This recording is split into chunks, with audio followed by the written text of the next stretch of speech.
हम जिक्र कर रहे थे ईरान की, जिसको घेरने के लिए अमेरिका रणनीति बना चुका है। कैसे रणनीति बनाई और उसके सामने कौन सी कठिनाइयां पेश आ रही हैं। अमेरिका को भी मुस्लिम मुल्क चेता रहे हैं। क्या चेता रहे हैं और ईरान मुस्लिम साथियों को क्या चेता रहा है, इसी को समझते हैं आनंद से। आनंद बताइए। बिल्कुल, देखिए ईरान के साथ क्या हुआ है कि ईरान लगातार धमकी दे रहा था अमेरिका को। अमेरिका भी लगातार ईरान को धमकी दे रहा था, लेकिन इस बीच जो आता है अमेरिका को झटका लगता है और ऐसा लगता है कि ईरान की सपोर्ट में कुछ मुस्लिम देश जो है वो समर्थन में आ गए हैं। फैसले से लगता है। दरअसल मिडिल ईस्ट में बहुत सारे एयरबेस हैं अमेरिका के, उसमें से कुल 5 देश जो है वो एयरबेस को यूज करने से मना कर दिया है अमेरिका को। और अमेरिका जो है अगर हमला करता है, जैसा कि ट्रंप बोल रहे हैं कि बमबारी होगी और ऐसी बमबारी होगी कि ईरान कभी पहले ऐसा नहीं देखा होगा, तो ये जो बमबारी होगी तो ऐसा थोड़ी नहीं कि अमेरिका से डायरेक्ट होगा। अमेरिका के जो मिडिल ईस्ट में एयरबेस है वहाँ से अमेरिका हमला करेगा।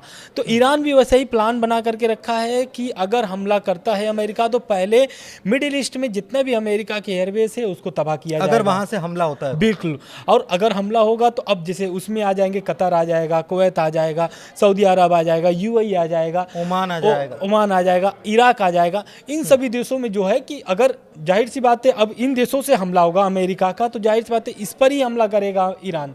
तो कहीं ना कहीं इसमें मुस्लिम देश आपस में लड़ जाएंगे। और अमेरिका के तो उसमें वहाँ पे तो कुछ ही सैनिक तैनात रहेंगे। ऐसा तो है नहीं कि अमेरिका पूरा वहाँ पर अपने पूरी सैनिक तैनात करके रखा है। अमेरिका को कुछ नुकसान होगा, लेकिन जिस पर हमला होगा वो पूरी तरीके से प्रभावित हो जाएगा। दूसरी बात, इस हमले में वो अब सबको पता है कि मिडिल ईस्ट में यूएई के पास कितना तेल भंडार है, सऊदी अरब के पास कितना तेल भंडार है, कतर के पास कितना है, इराक के पास कितना है, सबके पास तेल भंडार है। अगर हमला होगा तो जाहिर सी बात है ईरान तेल भंडार को भी निशाना बनाएगा। इस कारण से ये कुल 5 जो देश थे अमेरिका को मना कर देते हैं साहब कि भाई साहब अगर आप हमला करते हैं ईरान पर तो मैं इसमें सम्मिलित नहीं होना चाहता हूँ। मेरी जगह का इस्तेमाल मत करना। मेरे जगह का इस्तेमाल मत करिए। दूसरा कि अगर आप मेरे जगह का इस्तेमाल करेंगे तो कहीं ना कहीं मैं पूरी तरीके से प्रभावित हो जाऊंगा। एक चीज और है, ये हमला करना और वॉर, इसमें फर्क होता है। देखिए आनंद, बिल्कुल ठीक है। और अमेरिका ने कहा है कि हम इतने बम बरसाएंगे तो यानी कि वैसे भी अमेरिका इतनी दूर से ये युद्ध जो है वहाँ लड़ा तो वहाँ नहीं जाएगा। अमेरिका और ईरान के बीच में डायरेक्ट तो लड़ा नहीं जाएगा। इसमें बीच में बहुत सारी जमीन है, है ना। तो ये वहाँ लड़ा जाएगा। इसके अलावा भी कुछ स्ट्रेटेजी के तौर पर कुछ जंगी बेड़े जहाज जो हैं वो तैयार कर दिए हैं क्या? बिल्कुल, जंगी बेड़े तो देखिए पहले तो आप देख रहे होंगे कि सीज फायर पहले अमेरिका ने कराया था। किससे? हमास से और हिजबुल्ला से, इजराइल का। अब बोल दिए थे ट्रम्प कि हमको युद्ध नहीं चाहिए। लेकिन सीज फायर के बीच में पहले हमला कौन करता है? अमेरिका करता है। किसके ऊपर? हुती विद्रोहियों पर। क्योंकि ईरान का जो सबसे बढ़िया पकड़ है वो हुती विद्रोहियों के साथ है रेड सी में। और वहीं से बिजनेस नहीं करना, बिजनेस वहीं से। अब अमेरिका को, ईरान को भी पता है कि अमेरिका का रीढ़ कहाँ पर अटका है, मिडिल ईस्ट में, और उस रीढ़ को वो पकड़ लिया है हुती विद्रोहियों के माध्यम से। और लगातार हुती विद्रोही क्या करते हैं? ईरान पर हमला इजराइल पर हमला करते हैं। दूसरा, अमेरिका की जितनी भी जहाज़ें आती हैं उस पर हमला करता है कि उनकी जो व्यापार है वो पूरी तरीके से क्षति हो जाए। और इसी कारण से अमेरिका ने हमला किया था हुती विद्रोहियों पर। और मैं बता दूं कि यमन में लगभग 30% हुती विद्रोहियों का राज चलता है, हुती विद्रोहियों का पकड़ है, और हुती विद्रोहियों एक तरीके से 30% कब्जा है यमन पर। तो इसलिए हुती विद्रोहियों को इतना जल्दी हटाना बहुत मुश्किल है अमेरिका के लिए।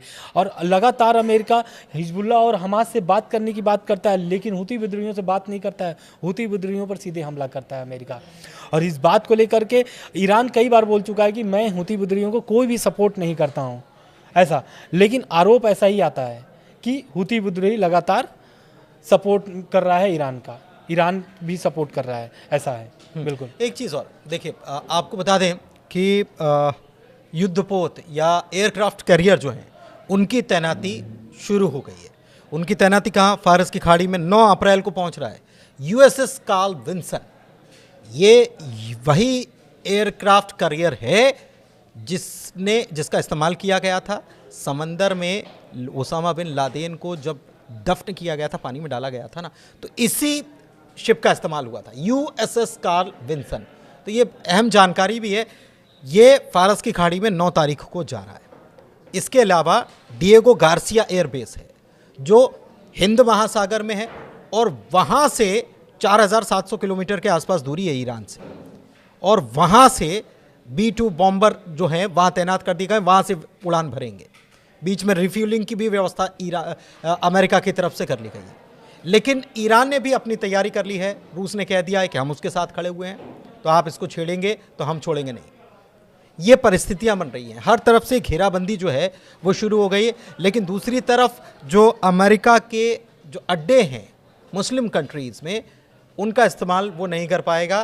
कहीं ना कहीं ईरान की ये कूटनीति यहाँ पर शायद काम कर गई हो, क्योंकि तेल का धंधा साथ में करते हैं, तो फिर जब साथ में बिजनेस आप कर रहे हैं तो बिजनेस का तो ध्यान आपस में एक दूसरे का रखना पड़ेगा, वरना नुकसान तो सबका होगा। शायद ईरान की तरफ से यही कह दिया गया हो। फिलहाल इस वीडियो में इतना ही, चर्चा को यहीं समाप्त करेंगे, ज़्यादा वीडियो लंबा नहीं हो। और आपको ये वीडियो कैसा लगा, जानकारी कैसी लगी, ज़रूर बताइएगा कमेंट के ज़रिए, और हमारे चैनल को लाइक कीजिए, चैनल सब्सक्राइब कीजिए। बहुत धन्यवाद। धन्यवाद।